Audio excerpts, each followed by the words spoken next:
미국이 예고한 대로 중국의 차세대 주력 품목에 고율의 관세 부과를 시작했습니다. 미국과 중국의 무역 전쟁이 시작된 건데 중국도 곧바로 보복 조치를 선언했습니다. 폼페이오 미 국무장관이 평양에 도착했습니다. 선언 수준이던 북미 정상회담 때와 달리 비핵화 시간표 등 구체적인 후속 조치들을 받아낼 수 있을지 주목됩니다. 간첩 조작 사건으로 억울한 옥살이를 한 국가범죄 희생자들이 국가로부터 받은 배상금을 반납해야 할 처지가 됐습니다. 2013년 대법원이 돌연 과거사 손해배상 시효를 단축하면서 벌어진 일입니다.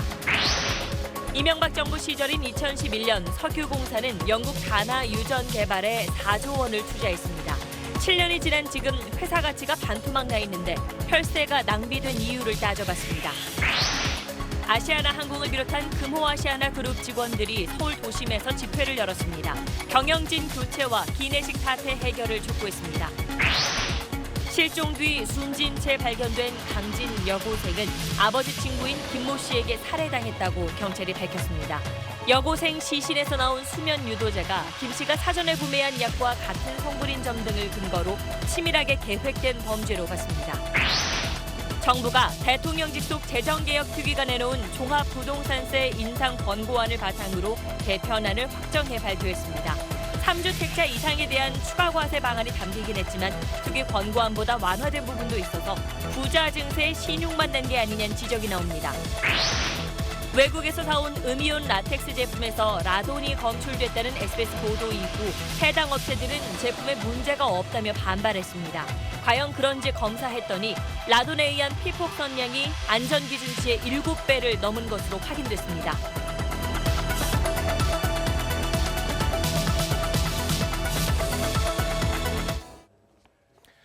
여러분 안녕하십니까. 세계 1, 2위 경제 대국인 미국과 중국이 기어이 무역 전쟁을 시작했습니다. 미국이 예고했던 대로 오늘부터 중국의 차세대 주력 품목에 대해서 높은 비율의 관세를 매기자 이에 중국도 곧바로 미국 제품에 보복 관세를 부과했습니다. 오늘 8시 뉴스에선 이 두 나라의 무역 전쟁이 왜 시작된 거고 또 언제까지 이어질지 그리고 앞으로 우리 경제엔 어떤 파장이 미칠지 자세히 분석해 보겠습니다. 먼저 오늘 조치 내용 송인호 기자가 전하겠습니다.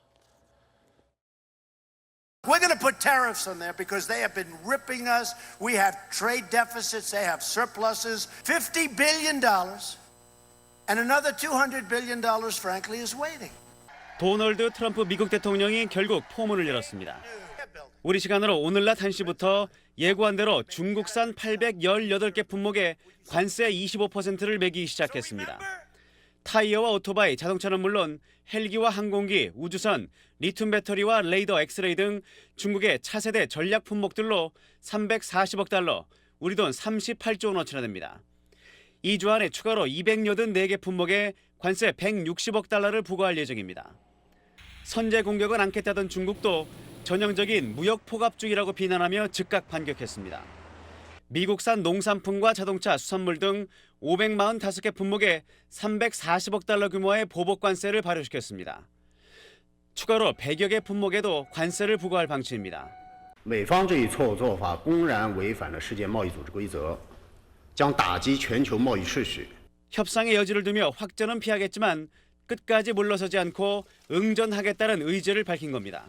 SBS 송윤호입니다. 자, 그렇다면 두 나라가 서로 피해를 볼 걸 뻔히 알면서도 이 싸움을 왜 시작한 건지 베이징 특파원 연결해서 그 속사정 알아보겠습니다. 정성엽 특파원.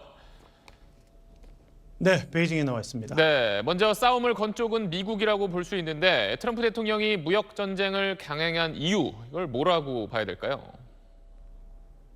예, 트럼프 대통령은 취임 이후 줄곧 미국의 무역 적자 문제를 해결하겠다고 공언해 왔습니다. 그런데 미국의 전체 무역 적자 규모의 3분의 2가 중국을 상대로 발생한 겁니다. 때문에 중국과의 일전은 피할 수 없었습니다. 지금 트럼프 대통령 입장에서는 가능한 한 빠른 시일 안에 최대한 액수의 무역 적자를 줄이기 위해서 중국을 최대한 압박하고 있는 중입니다. 특히 11월 중간 선거 일정을 감안하면 쉴 새 없이 몰아붙일 필요성을 느낄 수밖에 없습니다. 시진핑 주석도 이번에는 물러서지 않고 강하게 맞서고 있는데 그 이유는 뭔가요? 시진핑 주석은 처음엔 미국의 요구를 어느 정도 받아들일 마음이 있었습니다. 그렇기 때문에 양국의 고위 협상단이 오고 가고 그랬었죠. 하지만 이 트럼프 대통령의 요구와 시진핑 주석이 받아들일 수 있는 수준 차이가 너무 컸습니다. 그래서 시진핑 주석도 맞서는 상황이 됐는데, 그래도 중국의 상황을 살펴보면요, 말은 험하게 해도 선제 공격은 하지 않고 있습니다. 이 공격이 최선의 방어라는 말처럼 이 겉으로는 필사적으로 싸울 태세지만 이 협상의 여지는 계속 남겨두고 있는 모습입니다. 그런데 이 덩치 큰 두 나라가 단순히 무역 문제 때문에 이렇게까지 싸울 거는 아닌 것 같은데 혹시 뭐 다른 문제가 더 있는 건가요? 사실 이렇게 계속 치고받으면 양측이 모두 손해를 보는 건 당연합니다. 그렇지만 물러서지 않는 것, 이게 단순히 돈 문제만은 아니기 때문입니다. 미중 양국은 무역 문제는 물론이고요, 군사 문제, 또 한반도 문제를 놓고 이른바 영향력 싸움, 패권 다툼을 벌이고 있는 중입니다. 미국 입장에서는요, 한 수 아래로 봤던 중국이 계속 대드는 것도 거슬리는 문제고요. 또 중국 입장으로서 언제까지 미국이 넘버원이냐라고 하는 중국의 불만이 무역 갈등을 매개로 폭발했다라고 볼 수 있겠습니다. 지금까지 베이징에서 전해드렸습니다. 이렇게 복잡하게 얽혀있는 두 나라가 경제 패권을 놓고 부딪히면서 다른 나라들도 바짝 긴장하고 있습니다. 미국과 중국이 세계 경제에서 차지하는 비중이 워낙 크기 때문인데 우리에겐 어떤 영향이 있을지 정혜경 기자가 짚어봤습니다. 보복 관세 전쟁은 국제교역에 급격한 감소를 불러오게 됩니다. 1930년 극단적 보호무역을 선택한 미국은 수입품의 평균 60%의 관세를 매기는 스무트 홀리법을 통과시켰습니다. 유럽과 캐나다 등 각국이 잇따라 보복 관세에 나서면서 세계 경제는 10년의 깊은 암흑기를 맞았습니다. 트럼프가 촉발한 미국의 신보호무역 흐름이 당시와 비슷하다고 경제학자들은 말합니다. The World Trade System is the most successful long-term diplomatic success in history. But it can be broken up if one of the major players stops believing that it should play by the rules. 이번 무역 전쟁이 예상되던 올 초부터 세계 금융시장은 요동쳐 왔습니다. 특히 지난 1월 이후 중국을 비롯한 아시아 증시는 외국인 순매도가 10년 만에 최대를 기록했습니다.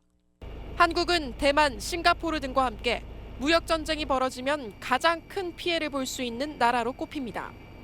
무역협회는 미국, 중국, EU의 관세가 10%포인트 인상될 경우 우리 수출이 367억 달러, 41조 원 가까이 감소할 것으로 추산했습니다.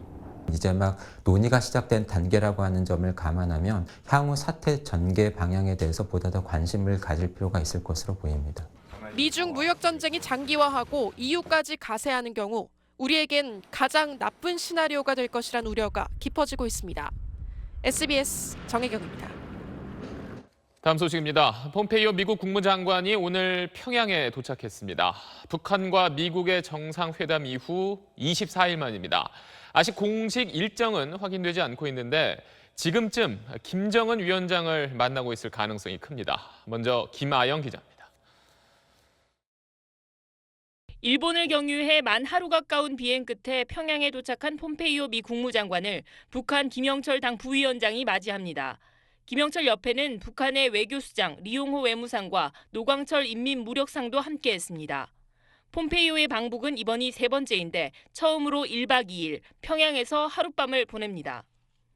폼페이오 장관은 북측이 최고위급 인사 국빈에게 내주는 백화원 영빈관으로 이동해 김영철 부장과 대좌했습니다. 북미 협상의 핵심 인물인 앤드류 킴 CIA 코리아 센터장과 판문점 협상팀 일부도 배석했는데 북미 고위급이 마주 앉은 건 6.12 북미 정상회담 이후 24일 만입니다. 방북한 외신 기자는 회담이 2시간 45분간 진행됐고 다음 회담은 내일 오전 9시에 열릴 거라면서 북측에서 누가 나올지에 대해선 언급이 없다고 전했습니다. 폼페이오 장관이 이때 김정은 위원장과 만나거나 오늘 먼저 만찬을 겸해 회담할 가능성도 있습니다. 사실상 이 자리가 북한 비핵화 후속 조치에 대한 담판이 될 것이란 전망입니다. 정상급 환대가 원만한 후속 합의로도 이어질지 관심인데 후속 회담이 잡힌 건 좋은 신호로 들었다고 외신 기자는 전했습니다. 폼페이오 장관은 평양으로 향하는 전용기 안에서 최종적이고 완전하게 검증된 북한의 비핵화 FFVD를 다시 언급하면서 김정은 위원장과 이미 합의한 사안이란 걸 강조했습니다. SBS 김아영입니다. 북한 핵 협상의 2라운드라고 할 수 있는 폼페이오 장관의 이번 북한 방문에서 가장 중요한 건 비핵화와 관련해서 뭘 얻어올 수 있느냐 하는 겁니다. 만족할 만한 수준은 아니겠지만 북한이 그냥 폼페이오 장관을 빈손으로 돌려보내진 않을 걸로 보입니다. 안정식 북한 전문 기자입니다. 폼페이오 장관이 북한으로 가는 동안 트럼프 미 대통령이 이번 방문에 대해 의미심장한 말을 했습니다. 김정은 위원장이 북한의 다른 미래를 보고 있다고 믿지만 사실이 아니라면 다른 길로 돌아갈 것이라고 밝혔습니다. 이번 방북 성과가 신통치 않으면 대북 정책 방향을 수정할 수도 있다는 뜻으로 들립니다. 한미훈련 중단에도 영변 핵시설은 계속 가동되고 있고 미사일 엔진 공장이 확대됐다는 보도가 나오는 등 미국 내 여론은 우호적이지 않습니다. 트럼프로선 대북 정책의 동력을 유지하기 위해 뭔가를 얻어내야 할 상황입니다. 북한은 상대적으로 느긋하지만 그렇다고 폼페이오를 빈손으로 돌려보내기는 어렵습니다. 미 국내 여론이 이렇게 안 좋은 상황에서 폼페이오 국무장관이 빈손으로 돌아갔다. 트럼프 대통령은 지금까지의 태도에서 180도 바뀌어서 오히려 북한에서 굉장히 강한 정상회담에서 약속한 미군유해 송환과 미사일 엔진 시험장 파괴, 그리고 핵신고나 사찰단 수용 같은 추가적인 비핵화 카드를 제시할 가능성이 점쳐집니다. 하지만 단계별 체제 안전 보장을 원하는 북한이 미국 눈높이에 맞춘 구체적인 비핵화 로드맵을 쉽게 수용하지는 않을 것으로 보입니다. SBS 안정식입니다. 지금부터는 국가로부터 2차례나 배신당한 피해자들의 사연과 우리 사회의 구조적 문제점을 심층적으로 파헤쳐 보겠습니다. 바로 가혹행위로 억울한 누명을 쓴 국가범죄의 희생자들 이야기입니다. 이들 가운데는 옥살이 한 것도 모자라서 국가로부터 받은 배상금을 토해내야 하는 사람들이 있습니다. 먼저 권주윤 기자가 그 사연을 들어봤습니다. 박동훈 씨가 간첩 누명을 쓴 건 1981년 36살 때입니다. 큰 놈이 안기부에 잡혀갈 때 5살, 그다음에 가운데 딸이 3살, 그러고 이제 뱃속에 하나 있고 이제 그런 상태였죠. 어머니와 동생 등 일가족이 간첩으로 몰린 이른바 진도 간첩단 사건입니다. 그놈들이 한 번에 달라들하고 때리고 발로 차고 몽둥이로 때리고 그러니까 한참 맞고 나니까 얼마 되었다가 내가 정신을 이제 잃었지 실신을 했던 거죠. 고문을 당했다고 호소했지만 판사는 외면했습니다. 서로를 자기 탁자에다 막 치고 손바닥도 치고 하더라고. 그러면서 하는 말이 안기부하고 검찰에서 다 시인하고 여기서 부인하면 어떻게 하자는 얘기요. 하면서 호통만 치더라고요. 1심 사형, 2심 무기징역. 박 씨는 17년 넘게 옥살이하다 1998년 53살의 나이로 석방됐습니다. 잡념이 든다고 하는 것도 그런 생각이죠. 오로지 재심에서 내가 어떻게 무죄를 받을 것인가 그 생각이. 국가를 상대로 한 오랜 싸움 끝에 사건 발생 28년 만인 2009년 재심에서 무죄가 확정됐고 이어 국가 상대 손해배상 소송에서도 1, 2심 승소했습니다. 배상금의 절반 정도인 8억여 원도 미리 받았습니다. 그런데 2013년 돌연 대법원이 과거사 손해배상 시효를 단축했습니다. 재심 무죄 확정 뒤 3년까지 배상 청구가 가능했는데 형사보상 확정 후 6개월 이내라는 추가 시효 판례가 나왔습니다. 이에 따라 2014년 대법원은 박 씨의 최종심에서 국가배상 결정을 취소해버렸습니다. 박 씨가 형사보상 확정 8개월 뒤 소송을 내 시효를 2달 넘겼다는 겁니다. 원래 우리 가족 친인척이 국가로 싸우려고 태어난 것은 아니죠. 이게 국가가 그렇게 만들어 놓은 거예요. 정부는 박 씨를 상대로 미리 받은 8억 원까지 다시 달라며 부당 이득금 반환 소송을 제기했고 박 씨는 이 소송에서도 패소해 이자까지 11억 원을 돌려줘야 할 처지입니다. SBS 권준입니다. 자, 보신 대로 이렇게 갑자기 국가배상 소송 시효가 단축되면서 같은 사건의 피해자 가운데 누구는 배상금을 받고 또 누구는 돈을 받지 못하는 어이없는 일까지 벌어지고 있습니다. 계속해서 이한석 기자입니다. 85살 오주석 씨는 지난 1983년 어느 날 새벽 영문도 모른 채 끌려가 겪은 일이 아직도 생생합니다. 물 붓고 뭐 때리고 거기서 꽤 죽으려고 그랬어요. 내가 그 안에서 안 쓰면은 패는 거예요. 일본 출장길에 친척을 만났는데 북한 공작원과 접촉해 간첩 활동을 한 걸로 돼 있었습니다.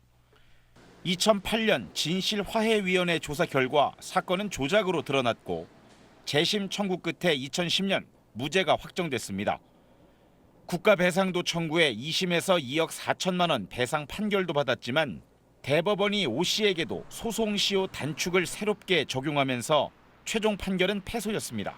무죄 받은 거를 어떻게든지 꼬투리 잡아가지고 보상 안 주고 말하자면 판례를 기준해서 억울한 살 만드는 그런 국가가 어디 있습니까?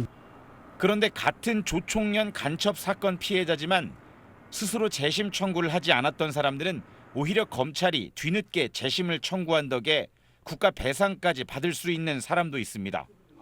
오 씨처럼 오랜 싸움으로 스스로 결백을 증명한 사람들이 되레 국가로부터 2번 배신당한 셈입니다.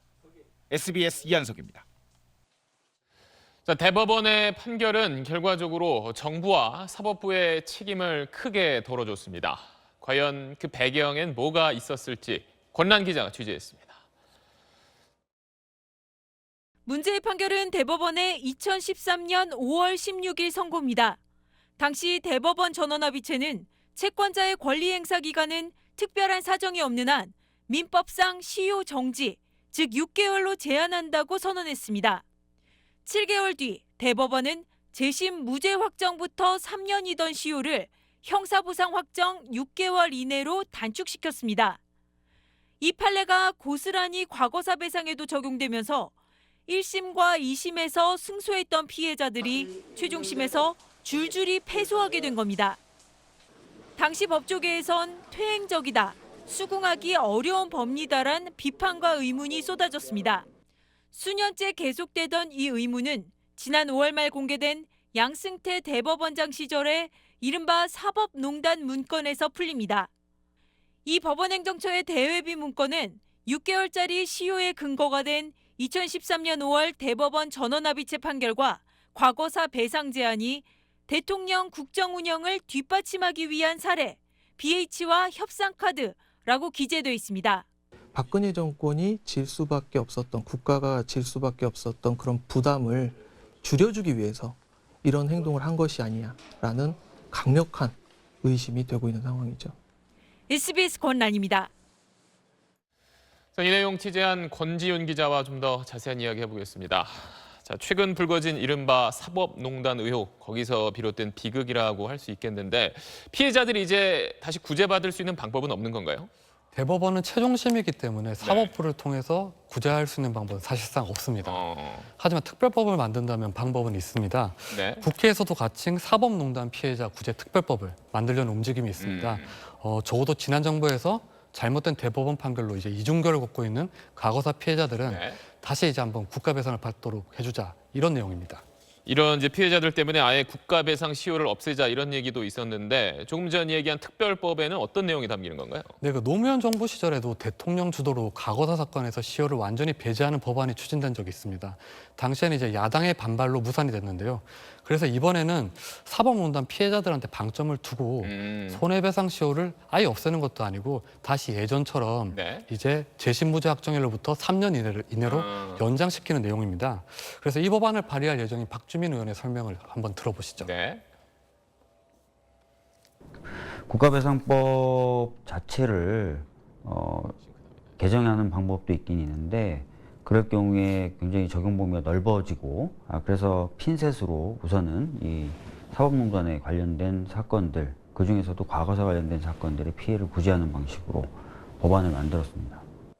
그러니까 박주민 의원의 설명은 사법농단 피해자, 그중에서도 이제 과거사 관련된 사람들을 핀셋처럼 좀 집어내서 그분들을 좀 구제해주자 이런 건가요? 네, 그렇습니다. 일단 오주석 씨나 박동원 씨 외에도 같은 피해를 본 과거사 피해자들은 매우 많습니다. 그리고 이들은 물론이고 앞으로 이제 검찰 수사를 통해서 확인되는 재판거래 피해자들, 과거사 피해자들 외에도 함께 구제받을 수 있도록 하는 내용의 취지입니다. 이제 법안입니다. 국가가 끝까지 책임져야 할 문제가 아닌가 싶네요. 네. 권지윤 기자였습니다. 자, 이번에는 정부가 오늘 내놓은 종합부동산세 개편안 내용을 살펴보겠습니다. 눈에 띄는 거는 집을 3채 이상 가진 사람과 아주 비싼 집 가진 사람에게 세금을 더 내게 하겠다는 건데 부자들 세금 늘린다는 당초 취지에는 상당히 미흡하다는 지적이 나오고 있습니다. 김웅수 기자입니다. 정부의 종부세 개편안에는 3주택 이상 다주택자에 대한 추가 과세가 새로 담겼습니다. 과세 표준 6억 원을 초과하는 3주택 이상 보유자에 세율 0.3%포인트를 더 올리기로 했습니다. 과표 6억에서 12억 원 사이의 세율 인상폭도 공고안보다 더 높였습니다. 투기 목적으로 보유한 3주택 이상의 세부담을 늘리는 데 중점을 뒀다는 설명입니다.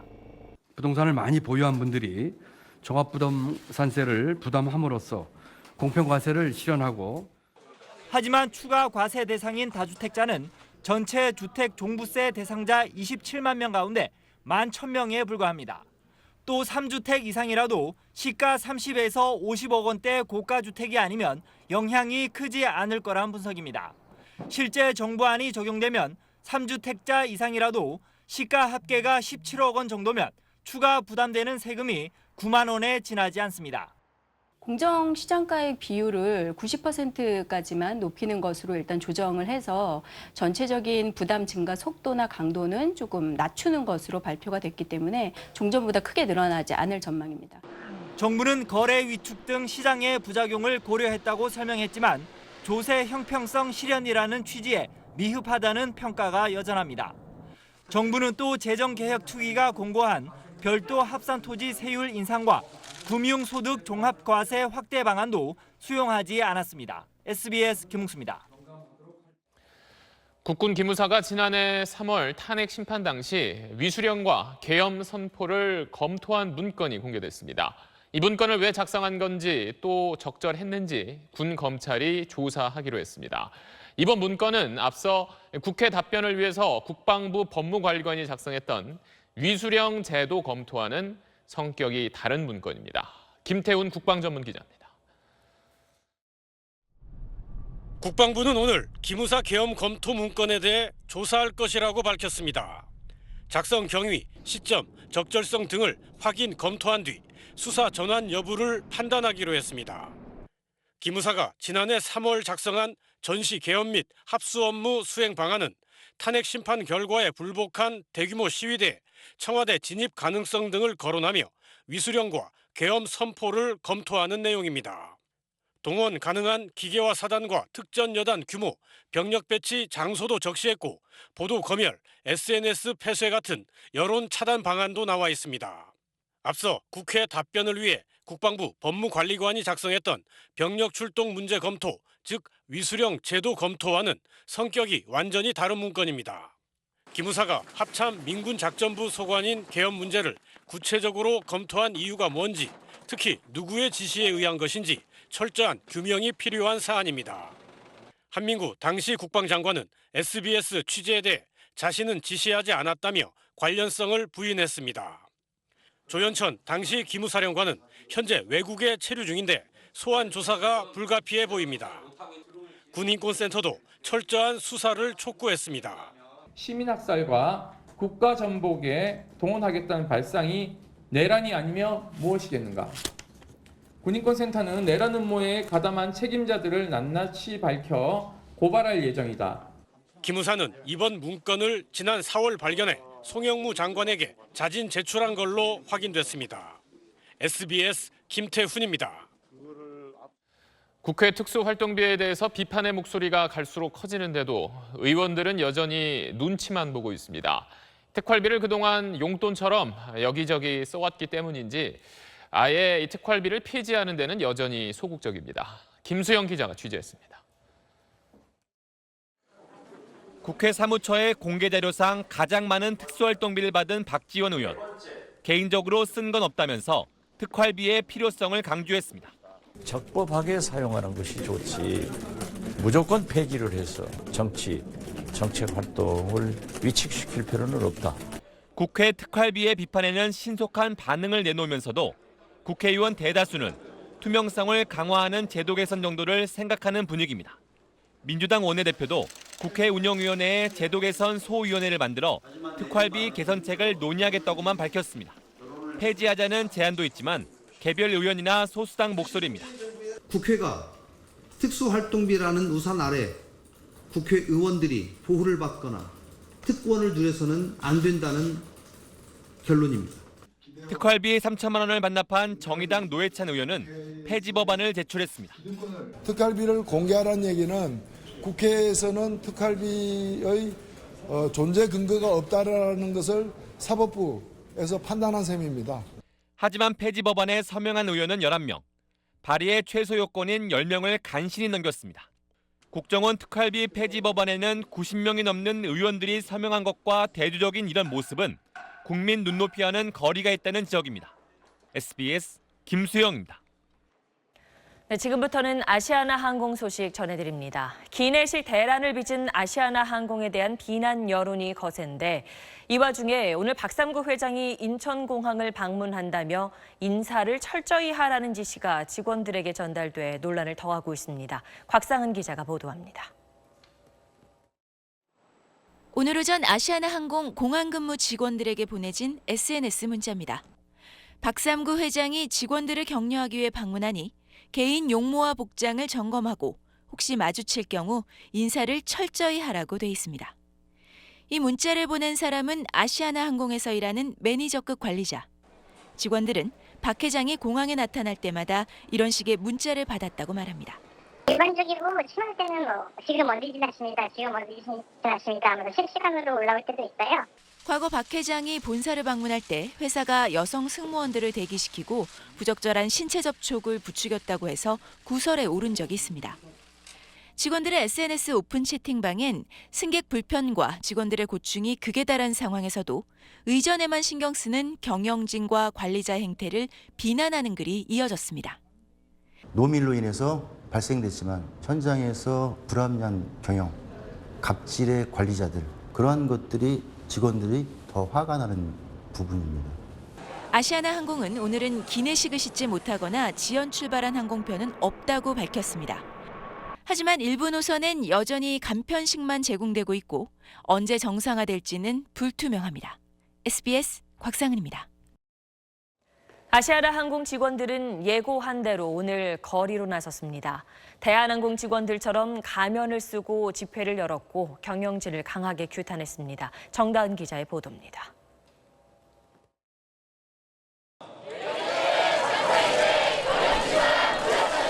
경영진마 몰랐더냐?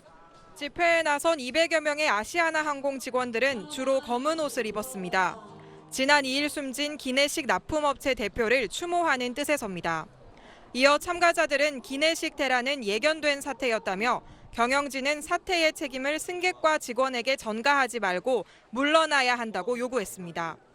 본인들의 아들, 딸 운운하고 자랑질을 하지 마시고 대한민국의 아들, 딸 대표에서 사과하시고 그 자리에서 물러나 주시길 바랍니다. 집회 장소는 세종문화회관 계단으로 2달 전 대한항공 직원들이 총수 일가의 갑질을 규탄하는 집회를 열었던 곳입니다.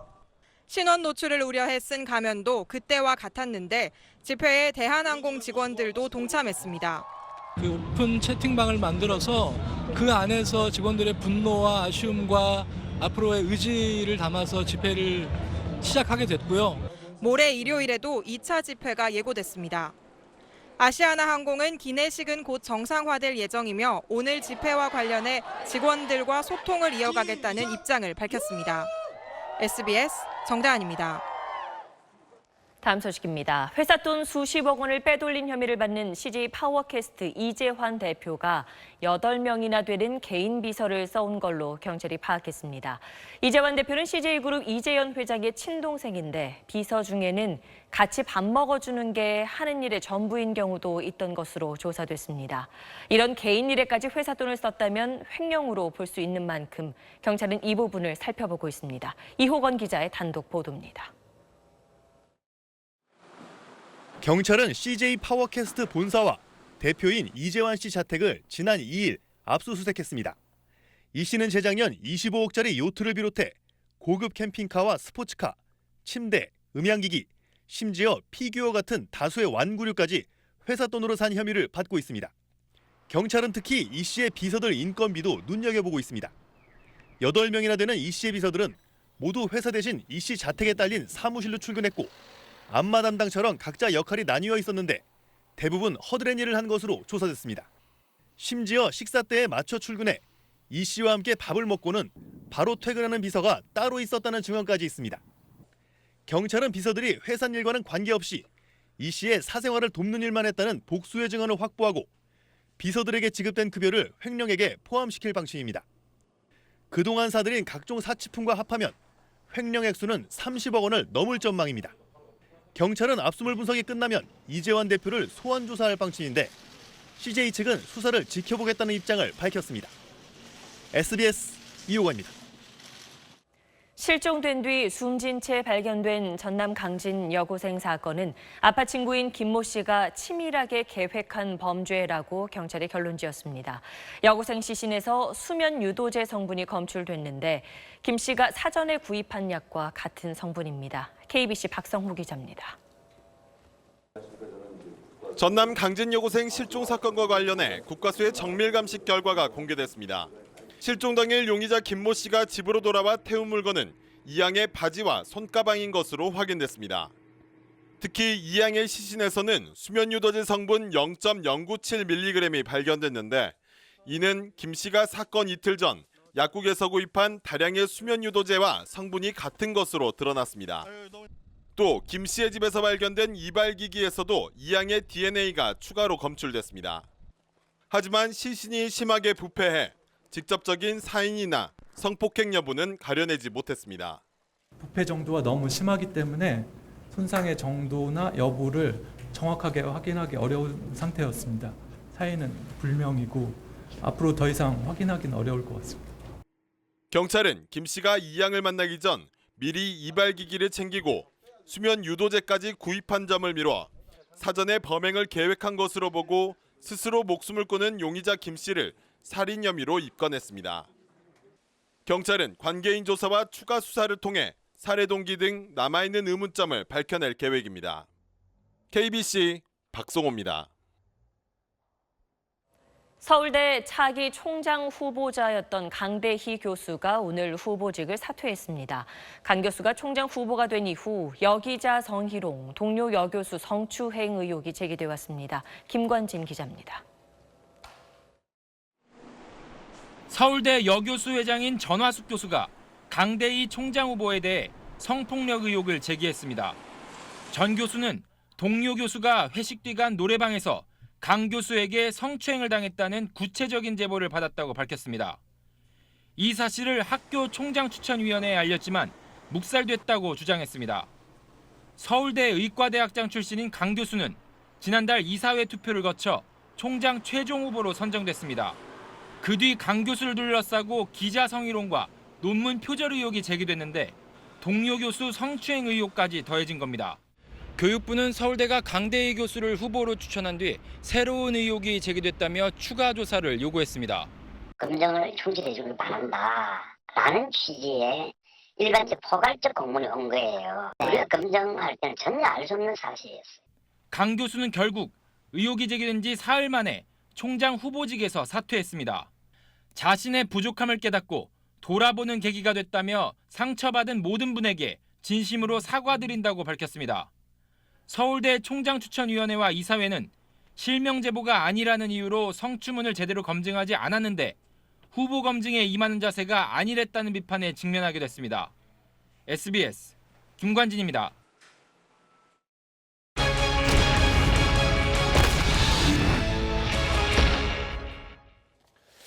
네, 캐나다의 하베스트, 미국 앵커, 페루 사비아, 그리고 영국 다나.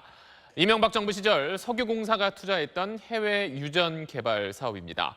자, 이 가운데 다나는 지난 2011년 인수 당시에만 우리 돈으로 4조 원이 들어갔고 이 추가 투자금까지 합치면 모두 5조 원 넘게 들어간 석유공사 최대 투자 사업이었습니다. 그동안은 자원외교의 성공 사례로 알려졌었지만 저희 탐사보도팀이 확인한 결과 인수한 지 7년이 지난 지금 이 회사 가치는 반토막 나 있었습니다. 먼저 정성진 기자의 단독 보도입니다. 석유공사는 지난 2011년 영국 석유회사 다나를 35억 달러, 우리 돈 4조 원에 사들였습니다. 원유 매장량 2억 2,300만 배럴을 확보해 수익률 10% 이상을 자신했습니다. 다나사 인수는 공사의 해외 기업 적대적 M&A 및의 첫 성공 사례로서 다나사를 인수함으로써 북해 및 아프리카 지역에서의 안정적인 사업 진출 교두보를 확보하였다는 점. 인수 초기 흑자를 내는가 싶더니 운영 실적이 나빠져 지난해 말까지 9,600만 달러, 우리 돈으로 1,000억 원이 넘는 적자가 났습니다. 지난해 말 기준 다나의 잔존 가치는 15억 달러, 우리 돈 1조 7천억 원으로 인수 가격의 절반에도 못 미쳤습니다. 산업통상자원부가 지질자원연구원에 의뢰해 평가한 결과인데 인수 후 뽑아낸 기름량을 감안해도 잔존 가치가 크게 떨어졌다는 분석입니다.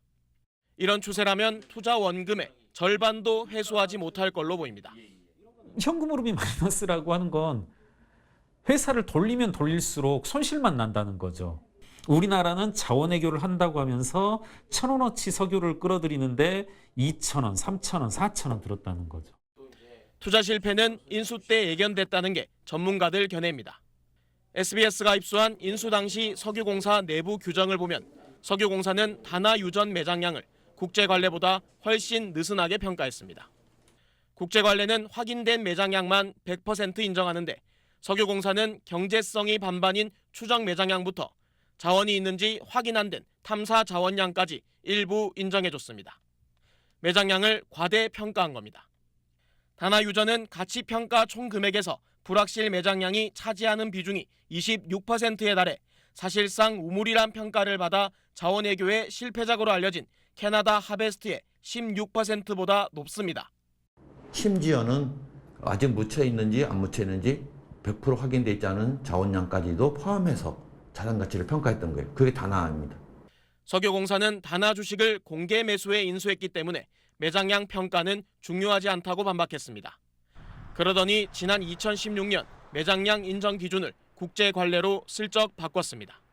왜 너희들만 남들은 인정하지 않는 탐사 자원량에 대해서 다 인정하면서 M&A를 하느냐. 그러니까 이렇게 부실 투자가 이루어졌고 그래서 문제된 거 아니냐는 지적이 있었고 그거를 석유공사가 받아들인 거죠. 전문가들은 다나 유전 사례도 무리한 해외 자원 개발이 부른 참사로 보고 있습니다.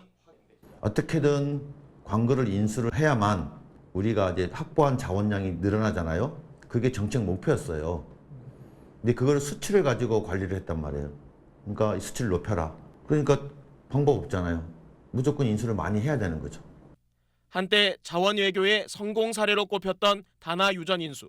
이젠 혈세 낭비를 걱정할 상황이 됐습니다. SBS 정성진입니다. 투자를 결정한 석유공사도 문제지만 이 다나에 파견 간 직원들도 회사 돈을 펑펑 쓴 걸로 드러났습니다. 증빙 서류가 없는 돈이 9억 원이 넘었습니다. 이에 석유공사는 직원들이 잘못하긴 했는데 그 액수가 적어서 큰 문제가 아니라는 반응입니다. 이어서 장훈경 기자가 단독 취재한 내용입니다. 다나 인수 후 석유공사는 영국으로 직원 19명을 파견했습니다. 당시 직원들의 복지비 지급 내역입니다. 가족휴가 항공료란 명목으로 2011년부터 3년 동안 8억 원, 1인당 평균 4,200만 원을 받았습니다. 재무 담당자는 3년 동안 5,200만 원을 받기도 했습니다. 문화생활비란 항목도 있는데 가족휴가 항공료처럼 석유공사 본사가 승인하지 않은 복지 혜택입니다. 주택 임차비는 원래 있던 규정보다 더 많이 지급했습니다. 본사에서 파견 나왔기 때문에 본사의 규정을 따를 수밖에 없는 거죠. 별도 규정 같은 건 전혀 없습니다. SBS가 입수한 다나 내부 문건을 보면 석유공사 파견 직원들은 스스로 복지 항목을 만들어 돈을 받아갔습니다. 공사 노조는 복지 수준은 본사와 영국 다나사가 공동 서명해야 변경 가능한데 파견 직원들은 영국 측의 서명만 받아 처리했다며 공사 규정 위반이라고 지적했습니다. 한 석유공사 관계자는 SBS에 일부 직원들은 항공권을 예약한 뒤 바로 취소해 지급받은 항공료를 챙겼다고 말했습니다. 9억 원이 넘는 돈이 나갔지만 본사는 항공권 등 증빙 서류는 확인하지 않았습니다. 증빙 자체가 없으면 그거는 말이 안 되죠. 상당히 큰 금액의 비용 집행이 분명히 있었던 건데 제대로 된 운영은 아니었다고 판단을 합니다. 내부 제보로 지난 2014년 감사가 이루어졌지만 감사팀은 파견 직원들이 스스로 만든 특혜만 중단하고 환수 등 후속 조치는 하지 않았습니다. 지난 3월 출범한 노사 공동개혁위원회에 이 문제가 다시 신고됐지만 또 그냥 넘어가는 분위기입니다. 부도덕했지만 위법은 아니라는 게 석유공사 입장입니다. 휴가비를 받은 게 몇 천억이다. 예를 들어서 그러면 연관성이 있지 않겠습니까? 그런데 뭐 몇 천억이 아니고 뭐 소액이 그 영향 미칠 만한 금액인가? 공사 관계자들은 석유공사는 MB 자원외교의 피해자란 프레임이 깨져선 안 돼 내부 문제를 덮고 있다고 취재진에 털어놓기도 했습니다. SBS 장훈경입니다. 재판 거래 의혹을 불러일으킨 법원 행정처 문건에 대해 그동안 행정처는 판결이 선고된 사례를 모아놓은 것일 뿐 재판 도중에 개입하는 건 상상할 수도 없는 일이라고 해명해왔습니다. 그런데 문건에서 진행 중인 재판에 개입하려 한 흔적이 검찰에 여럿 포착됐습니다. 전영우 기자의 보도입니다. 법원 행정처가 작성한 정부 협력 사례 문건입니다. 2015년 당시 대법원에는 성남시 환경미화원들이 제기한 휴일 근로수당 중복 할증 사건이 계류돼 있었는데 이 문건에는 판결 선고를 보류하고 있다고 쓰여 있습니다. 1심과 2심에서 대부분 중복 할증을 인정하는 쪽으로 판결이 선고됐다고 적시하면서 중복 할증이 인정되면 기업의 막대한 추가 부담이 예상된다고 적혀 있습니다. 그러면서 노사정위원회의 노동개혁 결과를 기다리고 있다는 걸 선고 보류의 이유로 들었습니다. 실제로 이 사건은 3년 가까이 지나 지난달 말에야 대법원 판결이 선고됐는데 하급심과 달리 중복 할증을 인정할 수 없다며 노동자에게 불리한 선고가 내려졌습니다. 정부 협력 사례는 이미 나온 판결을 모아둔 것일 뿐이라는 대법원의 해명과는 차이가 있습니다. 검찰 관계자는 정부 협력 사례로 언급된 사건 가운데 재판이 진행 중이던 사건이 여럿 발견됐다며 실제로 행정처가 영향력을 행사했는지가 주요 수사 대상이라고 말했습니다. 검찰은 오늘 오후부터 대법원 청사에 분석 장비를 설치하고 하드디스크 포렌식 작업에 착수했습니다. 출장 조사 형식이다 보니 포렌식에만 한 달 가까이 걸릴 것으로 검찰은 보고 있습니다. SBS 전영우입니다. 장하성 청와대 정책실장이 국민연금 기금운용본부장 인사에 개입했다는 논란에 휘말렸습니다. 장 실장이 자리에 지원해보는 게 어떠냐 이렇게 전화만 했다는 게 청와대 설명인데 그 자체로도 부적절하다는 지적이 나옵니다. 보도에 정유미 기자입니다. 국민연금 기금운용본부장 CIO는 600조 원대 거대 기금을 운용해 자본시장의 대통령으로 불리는 자리입니다. 올해 2월부터 공모를 시작해 최종 후보자 3명을 추렸지만 적격자가 없다며 이달 초 재공모에 들어갔습니다. 논란은 3명 중 1명이었던 곽태선 전 베어링 자산 운용 대표가 공모 시작 전인 1월 장하성 청와대 정책실장으로부터 전화를 받았다고 폭로하면서 불거졌습니다. 장 실장이 국민연금 기금운용본부장으로 좋을 것 같다며 지원을 권유했던 겁니다. 청와대는 워낙 중요한 자리라 장 실장이 적임자로 보이는 인사에게 권유 전화를 한 건 사실이지만 국민연금에 추천을 한 건 아니고 이후 권 전 대표가 본인과 아들의 병역 문제 등으로 탈락했을 뿐이란 입장입니다. 하지만 장 실장이 금융권 인사에 개입한다는 의혹이 이미 여러 번 제기됐던 터입니다. 또 문 대통령이 올해 초 참모진에게 금융권 인사에 개입하지 말라는 지시까지 한 상황. 청와대 경제수장인 정책실장이 특정인에게 지원 권유를 한 자체가 부적절해 보입니다. 자유한국당은 장 실장의 개입은 월권이라며 파면까지 요구하고 나섰습니다. 또 기금운용본부장 자리를 1년째 공석으로 두면서까지 적임자가 없다고 하는 배경엔 이른바 코드 인사를 못 찾아서냐는 비판도 나오고 있습니다. SBS 정유미입니다. 외국에서 사온 음이온 라텍스 제품에서도 라돈이 검출됐다는 SBS 보도 이후 소비자 항의가 빗발치자 해당 업체들은 공인기관의 검사 결과와 함께 제품에 문제가 없다고 광고하고 있습니다. 과연 그런지 해당 제품들을 검사해봤는데 라돈에 의한 피폭선량이 기준치의 7배를 넘은 것으로 확인됐습니다. 강민우 기자입니다. 태국 관광을 다녀온 여행객들이 현지에서 사온 라텍스 매트리스 제품인데 원자력 안전기술원 검사 결과 기준치의 7배에 달하는 방사선을 내뿜는 것으로 드러났습니다. 이 보도가 나가고 한 달 뒤 해당 업체가 홈페이지와 이메일로 공지한 내용입니다. 검사 결과 제품에 아무런 이상이 없다는 겁니다.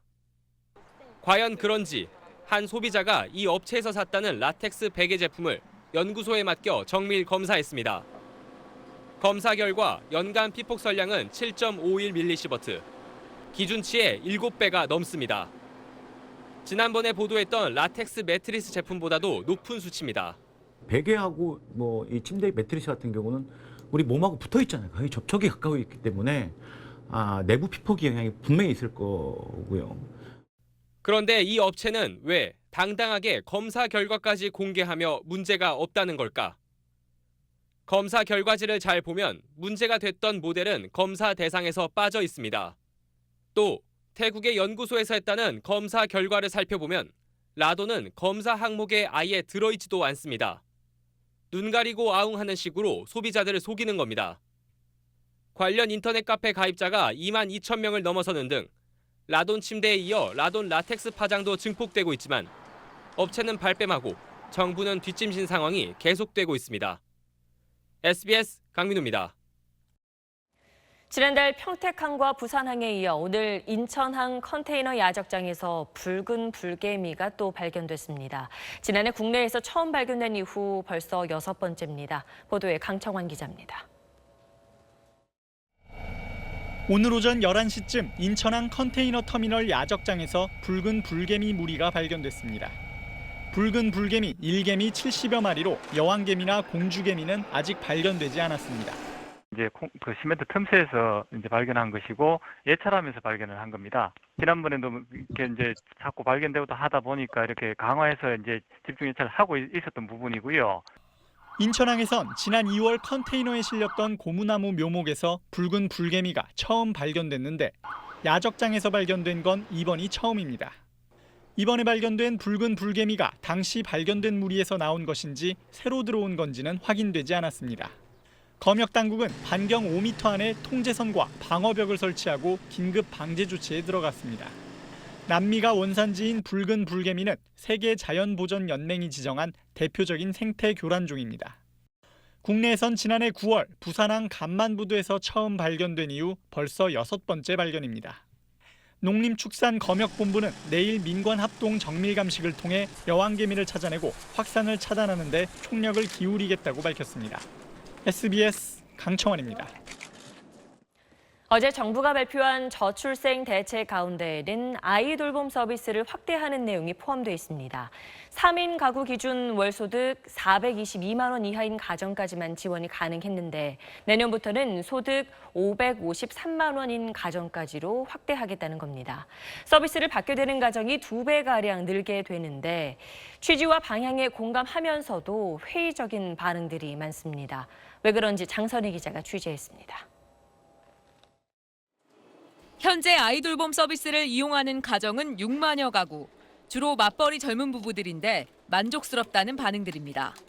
아이를 제 자식처럼 손주처럼 봐주시는 분들이 돌봄 선생님들인 것 같아서 너무 만족스럽게 이용을 하고 있어요. 문제는 신청 후 몇 달은 기다려야 한다는 겁니다. 그때 신청하고 9개월, 10개월 정도. 오래 기다림이 조금 힘들었던 것 같고. 현재 활동 중인 아이돌봄이는 지난해 기준 2만여 명. 시간제와 종일제로 일하는데 6만 가구, 9만 아동을 돌보기엔 턱없이 부족한 실정입니다. 돌보미가 왜 이리 부족한 걸까?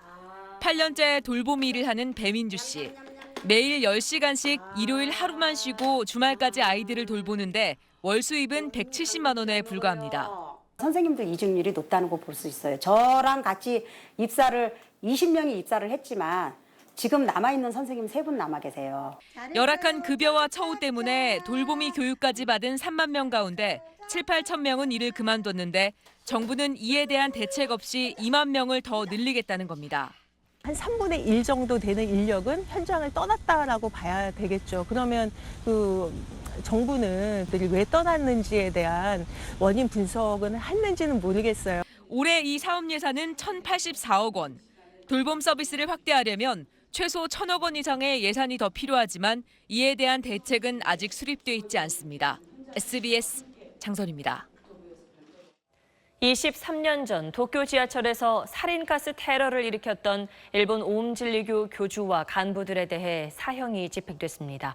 도쿄 성회용 특파원입니다. 사형이 집행된 오음진리교 수뇌부는 올해 63살인 교주 마스모토를 포함해 모두 7명입니다. 마스모토 일당은 지난 95년 3월 도쿄 도심에서 살인가스 테러를 자행한 뒤 체포됐습니다. 도쿄 한복판 지하철역에 맹독성 살인가스를 무차별로 뿌려 13명이 숨지고 5천여 명이 다쳤습니다. 오랜 재판을 거쳐 2006년부터 2011년 사이에 사형이 최종 확정됐고 다시 7년이 지나 교수형이 집행됐습니다. 本日7名の死刑を執行しました。オウム真理教の教祖であった松本。 오음진리교는 불교와 요가를 결합한 형태를 내세우면서 지난 84년 만들어진 일본 자생 사이비 종교입니다. 교주 마스모토는 수염을 텁수룩하게 기르고 공중부양을 한다면서 신도를 늘렸습니다.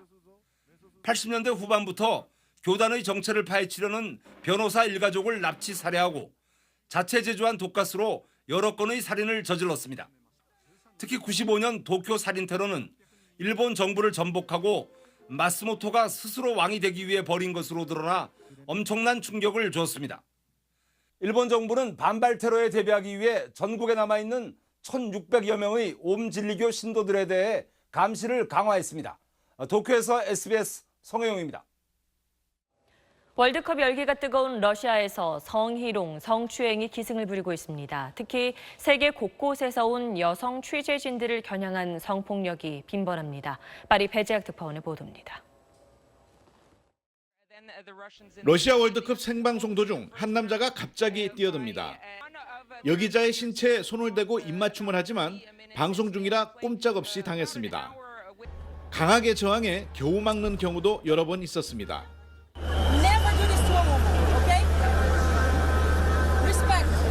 월드컵을 취재하고 있는 여성 언론인은 2천여 명.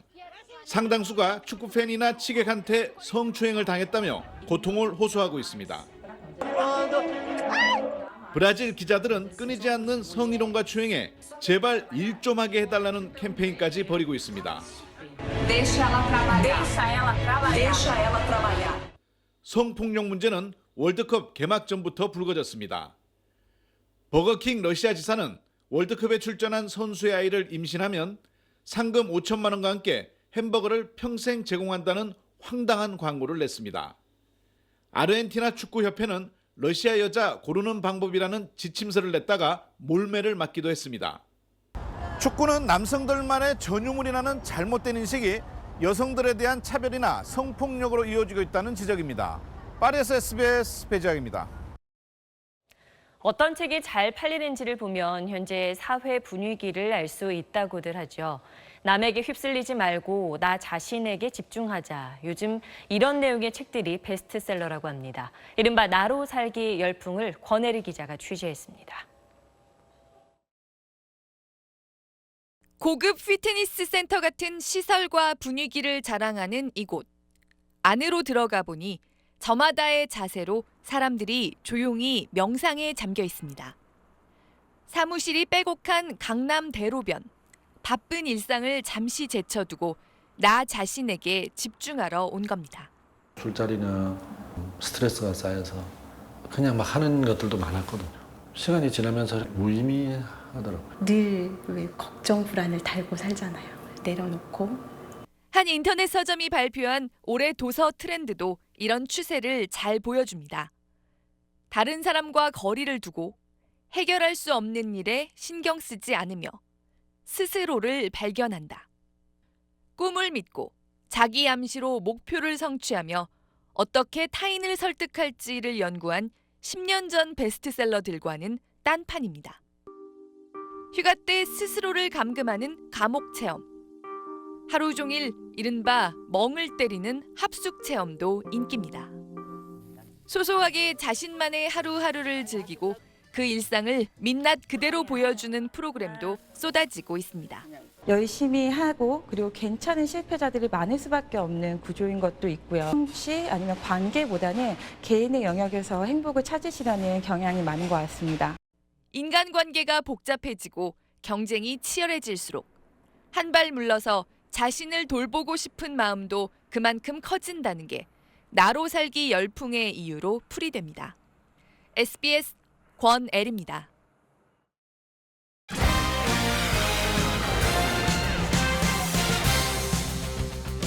스포츠 뉴스입니다. 러시아 월드컵 8강전이 오늘 밤부터 시작됩니다.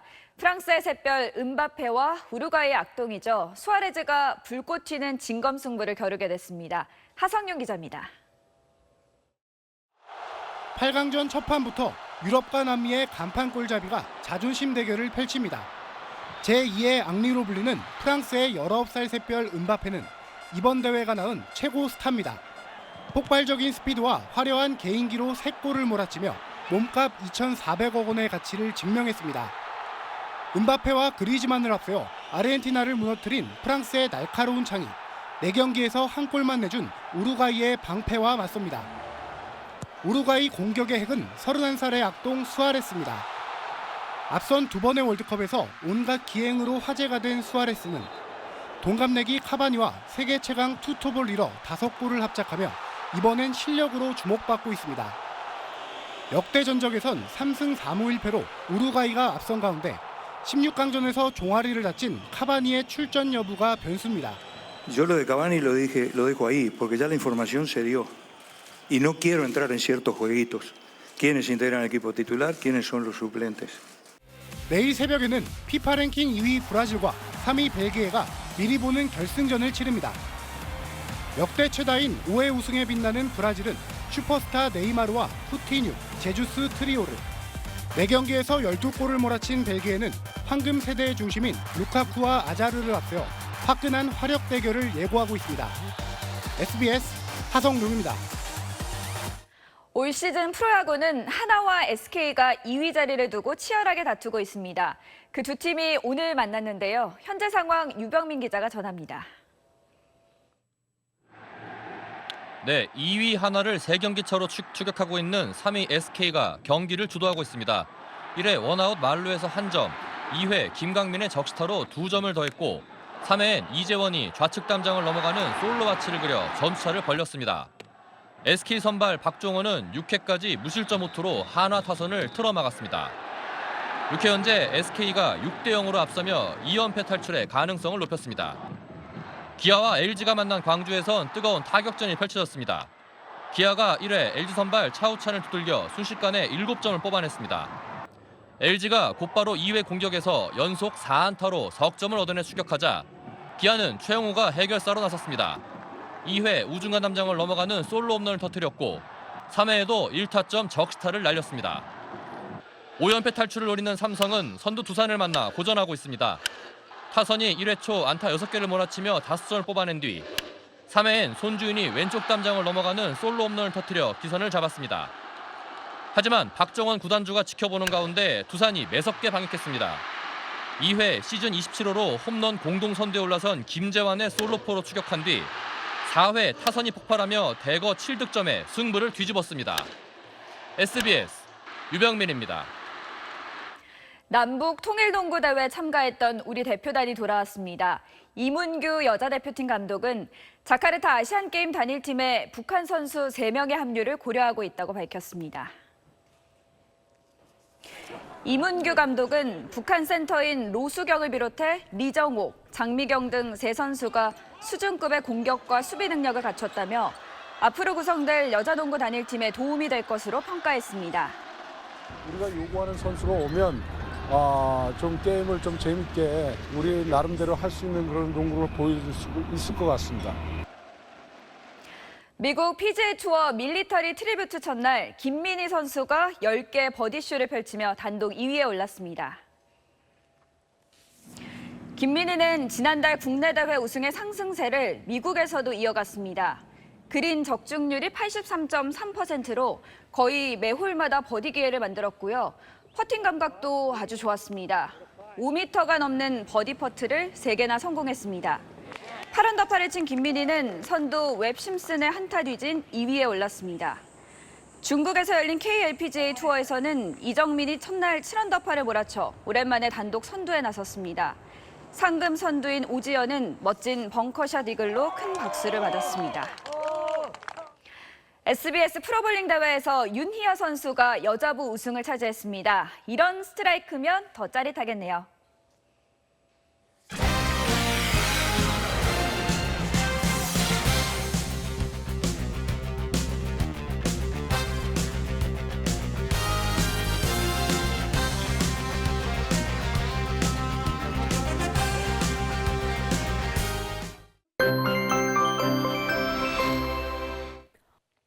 이번 주말 미세먼지 걱정은 없습니다. 대체로 무난한 날씨가 이어지겠고요.